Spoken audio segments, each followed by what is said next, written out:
School leaders. It's that time where we look ahead, see what's coming up in our upcoming Sunday School lesson, and do a little preparation for that. Hopefully you've already looked at your lesson and you know that we are in a new unit now. And this Sunday we'll be starting the unit entitled Awake, the Call to a Renewed Life.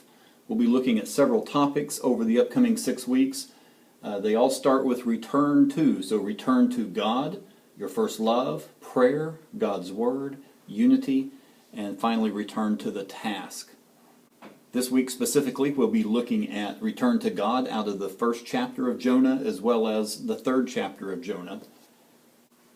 And the point of the lesson is that God's call to return to Him demands a response. Probably a lot of people in your class don't realize that Jonah, his name is mentioned in another book besides the one that bears his name. And that's out of 2 Kings chapter 14, verse 25. So there's your little trivia question if you want to ask that to your class this Sunday to get them started off. So as your class members realize that they'll be looking at the book of Jonah this Sunday, a lot of them may, at least internally, roll their eyes because they've heard the story. They know the story of Jonah. They know how God called him, and he was called to go to Nineveh, but instead he went to Joppa to board a ship going toward Tarshish. And so he ran the opposite way of where he was supposed to go.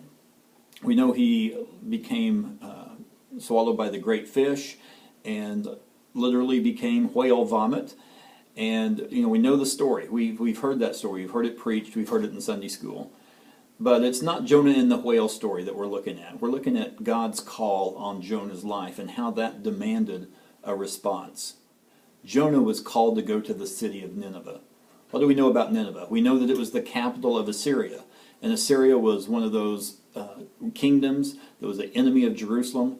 Those were some bad dudes. They had some torture techniques that were just awful, and they were feared by all the surrounding countries. And so a point here is that God doesn't always call us to the easy tasks. In fact, He calls us sometimes to go to people who are not like us. And even beyond that, He calls us sometimes to go to people who are our enemies because He loves all people and wants a relationship with all people. Also, we see that God's a God of second chances. We see that God initially calls Jonah in Jonah chapter 1 in those first few verses. Then we have the Jonah and the great fish story. And then we get to Jonah chapter 3. God reissues the call to him. He didn't give up on him. He still wanted Jonah to do the task which He called him to do. And we see a similar situation in the New Testament with Peter. When Peter denies Jesus, and then after the resurrection, Jesus comes and does the feed my lambs, feed my sheep dialogue with Peter. Calls him back to the task to which he was to do. So I want you to emphasize that point, the point that's there in your Sunday School quarterly, in your Sunday School lesson, that God's call to return to Him demands a response. And several in your class may need to make some kind of decision. God may be working on their lives, and there's a call on their life, and they've been avoiding it. They've been running away from it. They've been ignoring it. And they need to respond to that call. Here's what happens too many times in Sunday school. We have our Bible lesson that we're doing, and we read the text, and we say, okay, here's what they did. Here's what they should have done. And so to bring that into today, we should do the same thing. Does everybody agree? Yes, everybody agrees. Okay, let's close our Bible and have a closing prayer. Now, I don't want you to do that this week. What I'd rather you do is bring that a little more personal, and it might even be a little bit uncomfortable. It might be uncomfortable to you as well as maybe to some of the folks in your class, but sometimes that's okay. Just make sure you don't push that envelope too far. Here's what I'd like for you to do. Read your text, go through the points that are there in your Sunday School quarterly, and then bring it home and ask the question. Some of you may be running from God's call.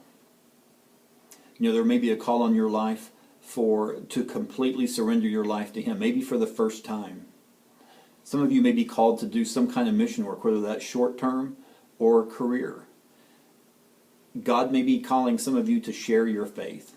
That may be with a neighbor, the co-worker, the friend, the family member. God may be calling some of you to teach, either another Sunday school class, another adult class, children, youth. What's God doing in your life? God may be calling you to step up and finally get the discipline to tithe. God may also be calling some of you to either start or improve that daily quiet time that He would love to have with us each and every day. And so when you've made those statements, you say, let's just pray. Everybody bows their head, closes their eyes, and just be silent. Maybe say a couple of sentences like, God, would you just convict us and ask us to do what we need to do? God, help us to do what we need to do in order to respond to the call that you've had on each of our lives.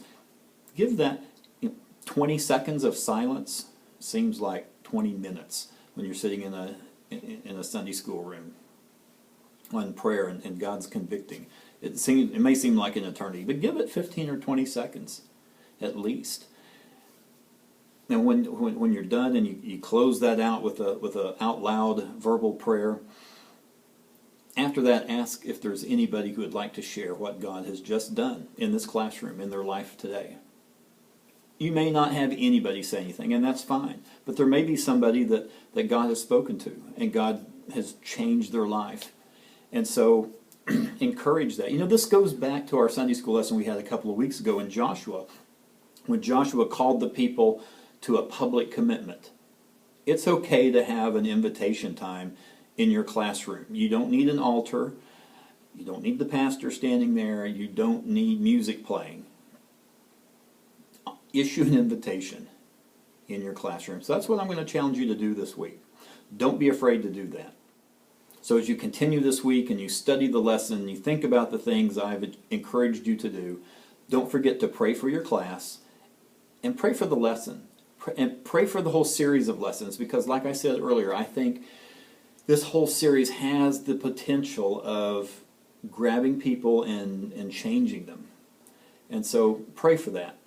And if anybody responds to your invitation on Sunday morning in Sunday school, I'd love to know that. All right. I'll see you guys later.